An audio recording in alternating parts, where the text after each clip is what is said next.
Dans le Jura, donc on a un terrain de jeu particulièrement favorable pour tous ces phénomènes karstiques, donc des gouffres, des grottes, des pertes, des réseaux souterrains où l'eau circule, l'eau se perd en endroit, on la retrouve ailleurs, etc. C'est passionnant d'apprendre tout ça, enfin toutes ces connaissances.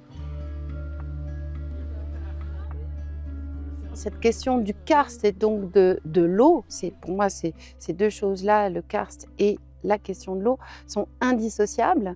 L'eau a façonné le karst et le karst a façonné les paysages naturels et les paysages humains, les civilisations humaines qu'il y a sur le Jura aussi.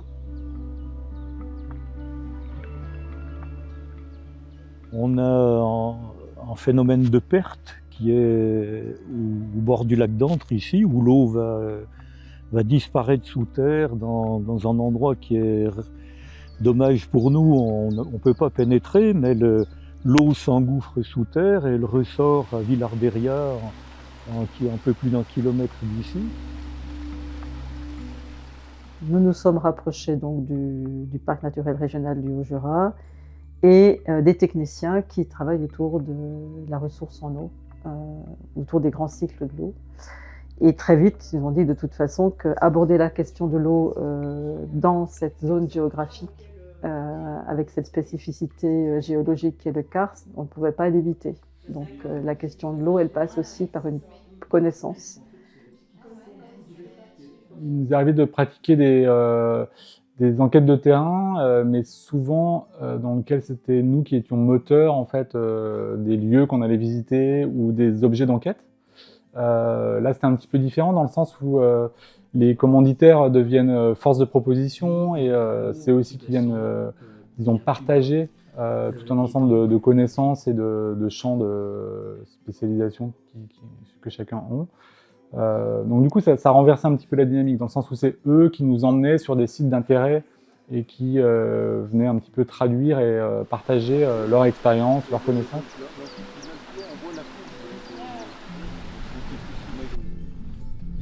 Le karst tel qu'on l'a ici, donc c'est aussi un milieu très fragile puisque l'eau qui va s'infiltrer quelque part, elle ressort ailleurs.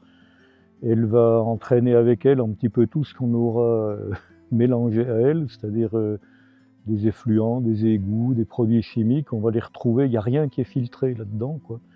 D'où la fragilité de ce milieu.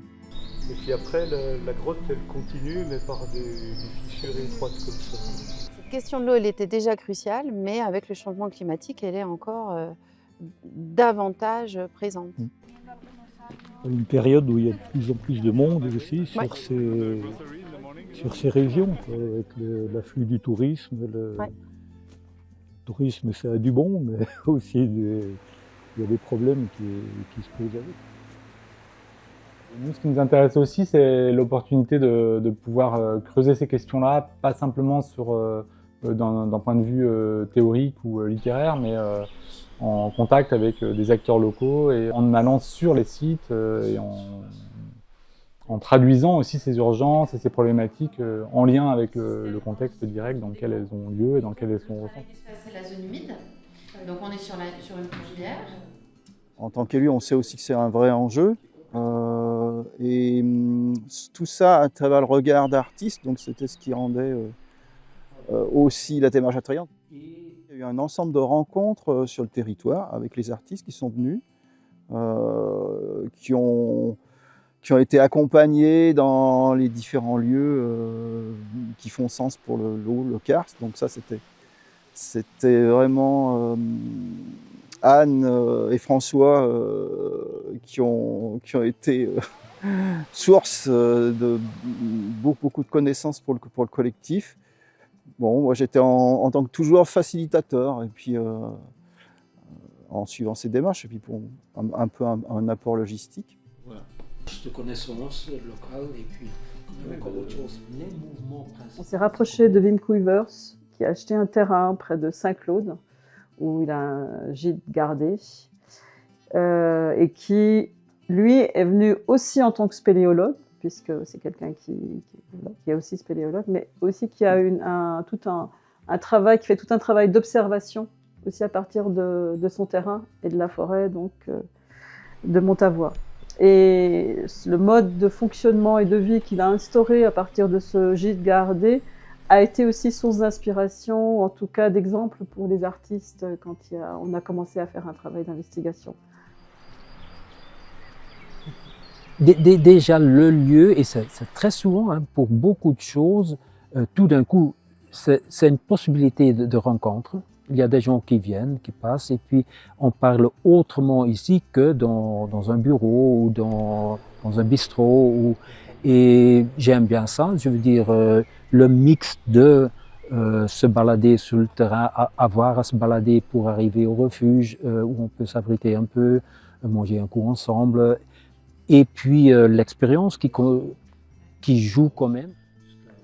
La question eau, qui est importante ici, comment tu te débrouilles sans avoir de l'eau, comment tu te débrouilles avec l'eau usée, donc là j'avais travaillé dessus, ça m'intéressait, et depuis, entre-temps on peut dire depuis toujours, l'eau dans le karst m'intéresse.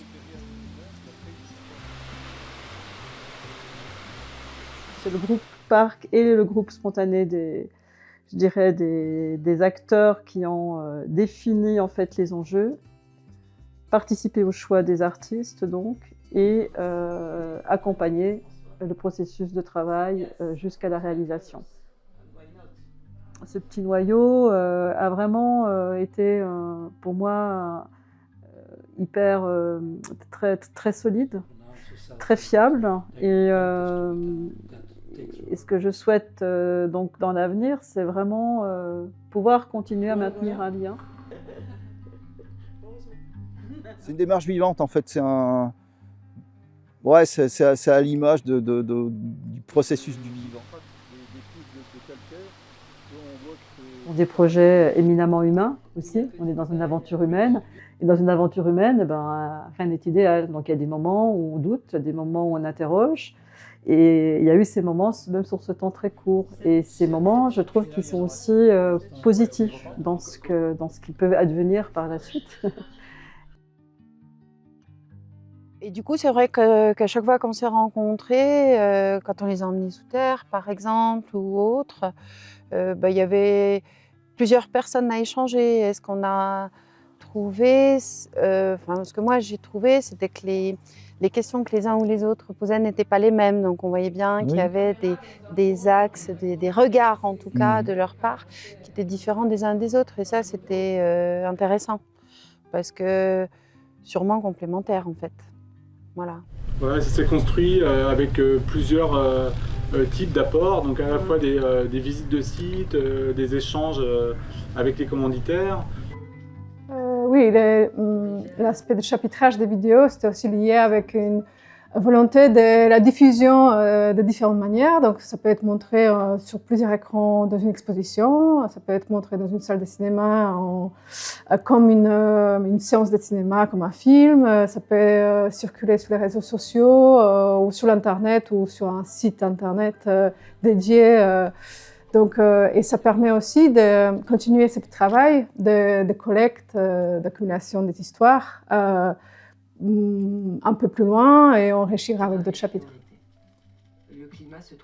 On peut faire passer beaucoup de choses par l'approche artistique, et puis ça permet aussi d'avoir un message qui a une autre forme, une autre portée, une autre manière que par une approche scientifique.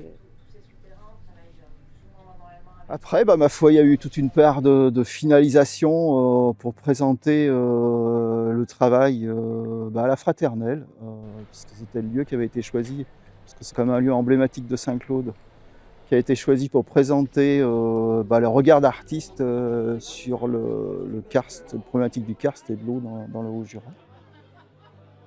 C'était important, en tout cas pour moi, en tant qu'organisatrice, de vraiment, on est sorti de la salle de cinéma et après d'aller une fois de plus physiquement dans un espace donné pour vraiment mesurer toutes ces caractéristiques.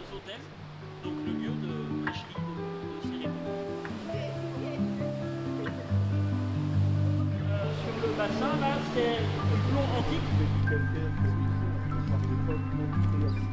Je suis sûr que les activités d'artistes ou les projets artistiques ou même des productions artistiques ont aidé à ouvrir des chemins.